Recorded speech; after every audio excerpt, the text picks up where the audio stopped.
अस्सलाम वालेकुम स्टूडेंट, मैं हूं Wajid Ali combo, chemistry first year chapter 1 और आज का हमारा टॉपिक है कंबस्शन एनालिसिस। इस चैप्टर के जो इंपॉर्टेंट टॉपिक्स हैं उसमें ये combustion examination point of view से देखा जाए स्टूडेंट तो हर साल इस टॉपिक में से कुछ न कुछ आएगा, चाहे वो आपसे एमसीक्यू ले ले, चाहे बतौर लॉन्ग क्वेश्चन ले ले, शॉर्ट आंसर क्वेश्चन ले ले, या इससे रेलेवेंट जो न्यूमेरिकल टाइप एग्जाम्पल। तो आपने बड़ी तवज्जो से, बड़े गौर से इन बातों को, तो आइए देखते हैं combustion analysis. Student, combustion analysis में मैं आपको इसकी डेफिनेशन, उसके बाद इसके ऑब्जेक्टिव क्या है, प्रोसीजर और फिर हम कैलकुलेशन करेंगे। पहले हम आगाज करते हैं कंबस्शन एनालिसिस की डेफिनेशन। डेफिनेशन से फिर हम बाकी तमाम चीजें उससे मालूम करते हैं। डेफिनेशन जरा गौर से, the analysis which is made to determine amount of elements present in a compound, amounts of element present in a compound। तो इसका मतलब हुआ कि उस कंपाउंड में जो जो भी एलिमेंट है हर एक की परसेंटेज मालूम करना by burning a known amount of organic compound containing carbon, hydrogen or oxygen in the presence of oxygen। यहाँ पे उसने कंडीशन लगा दी हमारी बुक के मुताबिक। यहाँ कंडीशन आ गई कि आपने ऐसा ऑर्गेनिक कंपाउंड लेना है which consist of carbon, hydrogen and oxygen. जैसे ग्लूकोज है, फ्रुक्टोज है, ये कार्बोहाइड्रेट्स को ले लो तो carbohydrates consist of carbon, hydrogen, oxygen. Aldehydes को देख लो, कीटोन्स को देख लो, अल्कोहल्स को देख लो, कार्बोक्सिलिक एसिड को देख लो, एस्टर्स को देख लो। ये वो तमाम ऑर्गेनिक कंपाउंड है which consist of carbon, hydrogen and oxygen. तो इनऑर्गेनिक कंपाउंड, इनकी परसेंटेज कंपोजिशन, और जब परसेंटेज कंपोजिशन हो जाएगी तो फिर एम्पिरिकल फार्मूला की तरफ बढ़ेंगे, और जब हमारे पास एम्पिरिकल फार्मूला आ गया तो फिर हम मोलेकुलर फार्मूला की तरफ बढ़ेंगे। तो इन तमाम डिटेल को जानने के लिए हम यूज करते हैं कंबस्शन। अब पहली बात, मैं दोबारा इसको, ऑब्जेक्टिव ऑफ कंबस्शन एनालिसिस, क्या मकसद क्या है। पहली बात, कंबस्शन एनालिसिस कहां पे यूजफुल है, ऐसे organic compound which consist of carbon, hydrogen and oxygen. तो उनके लिए क्या क्या मालूम करते हैं। पहली बात हम मालूम करते हैं परसेंटेज कंपोजिशन। हम कंबस्शन एनालिसिस की मदद से percentage of carbon, then percentage of hydrogen और फिर हम परसेंटेज ऑफ ऑक्सीजन, ये पहला काम। अब ना लास्ट सेक्शन में हम पढ़ के हैं, जब किसी भी कंपाउंड की परसेंटेज कंपोजिशन मालूम हो जाती है तो फर्दर 3 स्टेप्स यूज करके हम उसका इंपिरिकल फार्मूला डिटरमाइन करते हैं। जब इंपिरिकल फार्मूला आ जाता है तो फिर हम उससे मोलेकुलर फार्मूला इस्तेमाल करते हैं। तो इसका मतलब हुआ कंबस्शन एनालिसिस का जो बेसिक मकसद है, जो बेसिक ऑब्जेक्टिव है, वो तो परसेंटेज कंपोजिशन है, लेकिन इसके साथ साथ फिर हम इंपिरिकल फार्मूला और इंपिरिकल फार्मूला से मोलेकुलर फार्मूला। तो अगर आपसे एमसीक्यू आए कि combustion analysis is used to determine, option A percentage composition, option B empirical formula, option C molecular formula, option D all of these, आप ठीक करेंगे all of these. Combustion analysis, combustion, what is combustion. Student, generally combustion को मैं define करूंगा कि वो process जिसमें कोई सब्सटेंस ऑक्सीजन की मौजूदगी में बर्न करता है और one of the product should be the carbon dioxide. दो मैंने कंडीशन की, जो जनरल डेफिनेशन हम कंबस्शन की लेते हैं उसमें दो बातों को मद्देनजर रखें। पहली बात, किसी कंपाउंड का ऑक्सीजन में जलना, दूसरी बात, प्रोडक्ट में से एक प्रोडक्ट CO2 हो, कार्बन डाइऑक्साइड, उस प्रोसेस को हम कहेंगे कंबस्शन प्रोसेस। जैसे कि मेरे पास एक ऑर्गेनिक कंपाउंड है, OC stand for organic compound, इसको मैं ऑक्सीजन की मौजूदगी में जलाता हूं तो मेरे पास one of the product should be carbon dioxide, और भी प्रोडक्ट्स बन।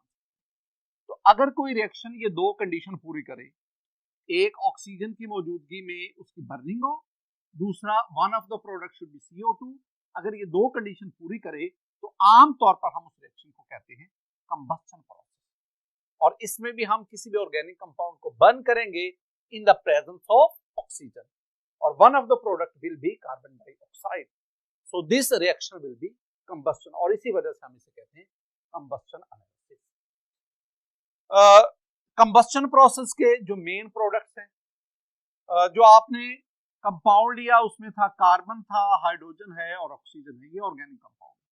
अब स्टूडेंट्स में होता क्या है कि ये जो कार्बन है ये कार्बन डाइऑक्साइड में कन्वर्ट हो गया, और हाइड्रोजन और ऑक्सीजन ये मिलकर वाटर में कन्वर्ट। तो इसका मतलब है कि हमारे पास जो कंबस्शन रिएक्शन है उसके जो मेन प्रोडक्ट हैं, जो सोल प्रोडक्ट्स हैं, they are carbon dioxide which is in the form of gas, और वाटर ये भी स्टीम की फॉर्म में आता है, क्योंकि कंबस्शन रिएक्शन के दौरान बहुत ज्यादा हीट प्रोड्यूस। नेक्स्ट हम बढ़ते हैं प्रोसीजर। मैं आपको दो तरह से प्रोसीजर समझाऊंगा। पहले देखें प्रोसीजर में स्टूडेंट, मेरे पास ये 3 ट्यूब्स हैं। The first tube is called combustion tube. This combustion tube is fitted in a furnace. This one is an electric furnace. It is used to increase the temperature. यहां से ना हम oxygen supply करते हैं। हमारे पास ये एक और चैम्बर आ गया, एक और कंटेनर आ गया।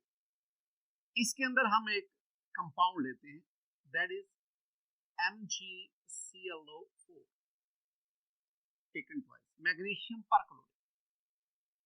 एक और हमारे पास कंटेनर है, इसका हिस्सा है, इसमें हम 50% KOH लेते हैं, पोटेशियम हाइड्रोक्साइड। तो अब प्रोसीजर में हम क्या कहेंगे? प्रोसीजर में मैं इस कंबस्शन ट्यूब में एक ऑर्गेनिक कंपाउंड लूंगा, OC stand for organic compound, short करके लिखो। वो organic compound which consist of carbon, hydrogen and oxygen. आप इस ऑर्गेनिक कंपाउंड की जो नोन अमाउंट है, यानी पहले से आप इसका वजन कर लें, पहले से आप इसका मैस मालूम कर लें, जितना भी मैस है उसको राइट डाउन करें। तो पहली बात जो आपके पास आई ना, इस पूरी एक्सपेरिमेंटेशन में 3 चीजें आपने मालूम करनी है।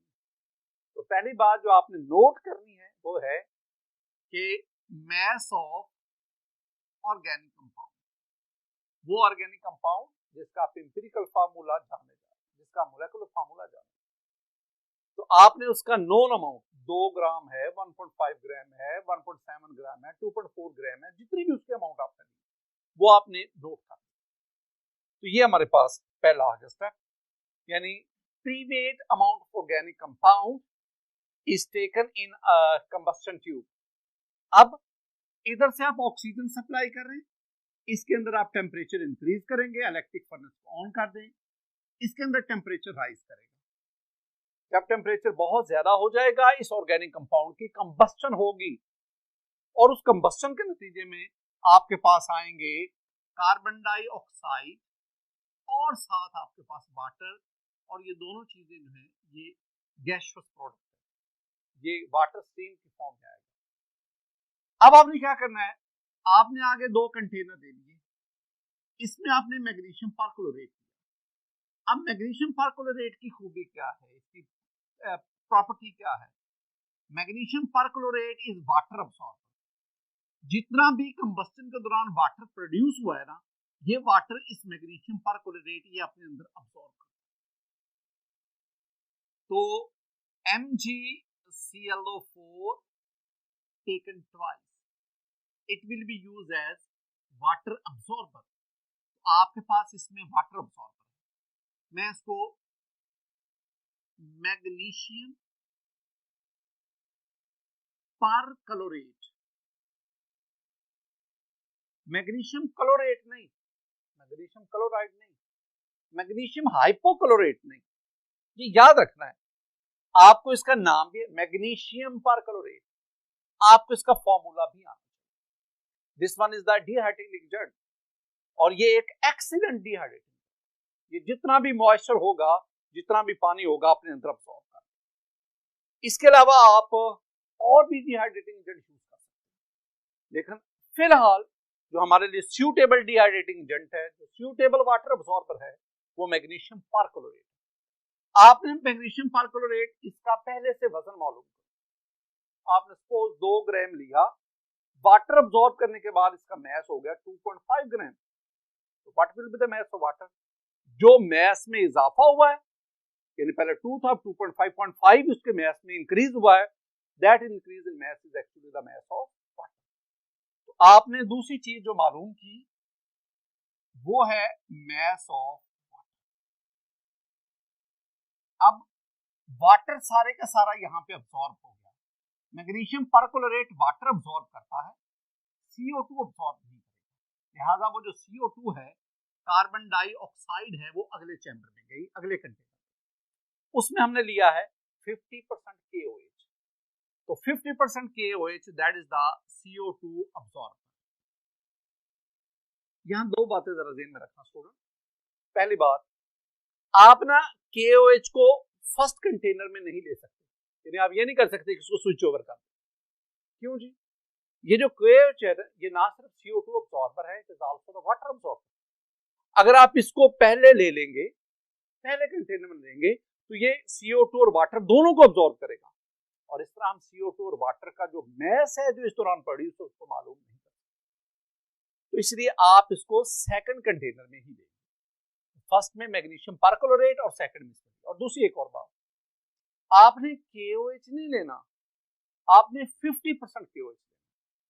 अगर आप प्योर KOH लेंगे तो ये प्योर KOH इतना पावरफुल होता है कि ये पिछले कंटेनर से वाटर को भी अब्सॉर्ब कर लेते हैं। लिहाजा आप इसको डाइल्यूट करके इसको 50% KOH, अब ये सिर्फ और सिर्फ कार्बन डाइऑक्साइड अब्सॉर्ब कर सके, इसमें वाटर अब्सॉर्प्शन की कैपेबिलिटी ना हो। अब ये इसका भी पहले से आपने मैस मालूम कर लेना है। सपोज आपने 50% KOH ये लिया था 1 ग्राम, और CO2 अब्सॉर्ब करने के बाद अब इसका मैस हो गया 1.2 ग्राम। तो what will be the mass of CO2? That is 0.2 ग्राम, जो कि उसके मैस में इजाफा हुआ है। तो आपके पास इस तरह तीसरी चीज जो आपने मालूम कर ली, that is the mass of CO2। Student ये तीन चीजें हैं जो आप इस एक्सपेरिमेंटेशन के दौरान हासिल करें। आइए मैं आपको ना ये जो कंबस्शन प्रोसेस है इसको एनिमेशन की फॉर्म में दिखाता हूं। स्टूडेंट मेरे पास ये एक 3D डायग्राम है, इसको जरा गौर से देखिएगा। इसका ये जो पहला हिस्सा है, इसमें हमने एक सिलेंडर लिया जिसके जरिए हम ऑक्सीजन सप्लाई कर रहे हैं। इसका ये जो पहला चैम्बर है, इसमें ये बाहर इलेक्ट्रिक फर्नेस है, और इस इलेक्ट्रिक फर्नेस के अंदर हमने कंबस्शन ट्यूब को फिट किया। अब इसके अंदर हम प्री-वेट ऑर्गेनिक कंपाउंड को लेंगे। जब हम इलेक्ट्रिक फर्नेस को ऑन करेंगे, इसके अंदर टेम्परेचर इंक्रीज करेगा और ये ऑर्गेनिक कंपाउंड की कंबस्शन।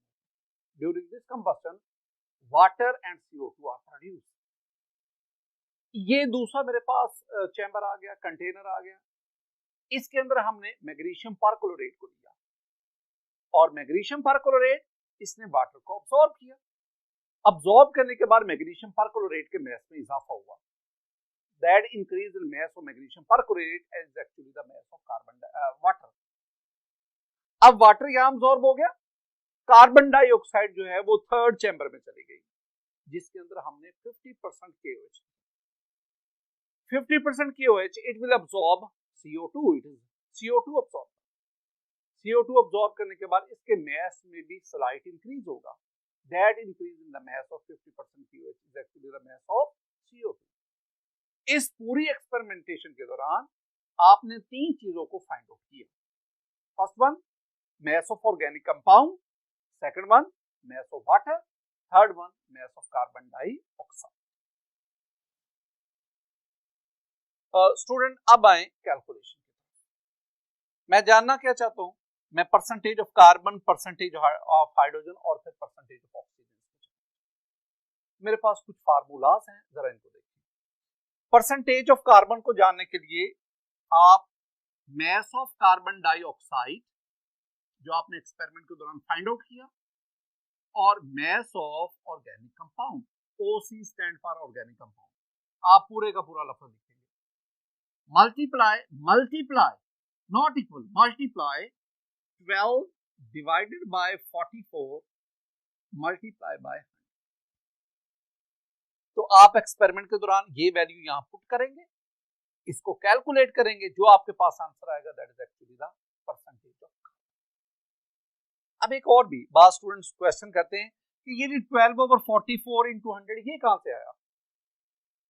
देखिए, अगर मैं आपसे कहूं student you have carbon dioxide, find the percentage of carbon, तो आप क्या करेंगे? ये लास्ट लेक्चर में हमने पढ़ा, क्या करेंगे आप ये करेंगे ना कि कार्बन डाइऑक्साइड में कार्बन का मास, ये कार्बन जो है इसमें 12 है तो 12 हो गया, कार्बन डाइऑक्साइड का मॉलिक्यूलर मास ये plus 32 that is equal to 44, तो 12 mass of carbon in carbon dioxide over 44 that is the molar mass of carbon dioxide multiply by, यही जो मैंने लिखा है ना 12/44 मल्टीप्लाई बाय, ये मैंने, तो आप इस फॉर्मूला की मदद से ऑर्गेनिक कंपाउंड में परसेंटेज ऑफ कार्बन को निकालें। नेक्स्ट, परसेंटेज ऑफ हाइड्रोजन के लिए आप क्या करेंगे? मैस ऑफ वाटर जो आपने एक्सपेरिमेंट से मालूम किया, मैस ऑफ ऑर्गेनिक कंपाउंड वो भी वहीं से, मल्टीप्लाई बाय 2.016 over 18 into 100। बात स्टूडेंट यहाँ पे ना इक्वल का साइन दे देते, वो गलत है, जरा आंखें खोल के लिखा करो, समझा करो, यहाँ पे मल्टीप्लिकेशन का साइन। अच्छा दोबारा बात स्टूडेंट क्वेश्चन करते जी बताएं ये आपने कहां से लाए 2.016 over 18 मल्टीप्लाई, ये कहां से आया? देखो, अगर स्टूडेंट मैं आपसे कहूं कि you have water, calculate the percentage of hydrogen, तो आप क्या करोगे? आप ना पहले वाटर में हाइड्रोजन का मास निकालोगे, एक हाइड्रोजन 1.008, यहाँ दो हाइड्रोजन है तो 2.016, और वाटर का मोलेकुलर मास वो 18 आपको पता है, मल्टीप्लाई बाय 100। तो आपने ये देखा, यही मैंने इधर लिखा, तो आपके पास ये दो चीजें आ गई। अब तीसरा आ गया, उस ऑर्गेनिक कंपाउंड में ऑक्सीजन भी था, ऑक्सीजन की परसेंटेज कैसे? स्टूडेंट पहली बात, ऑक्सीजन की परसेंटेज के लिए हमारे पास इस किस्म का कोई फॉर्मूला नहीं है।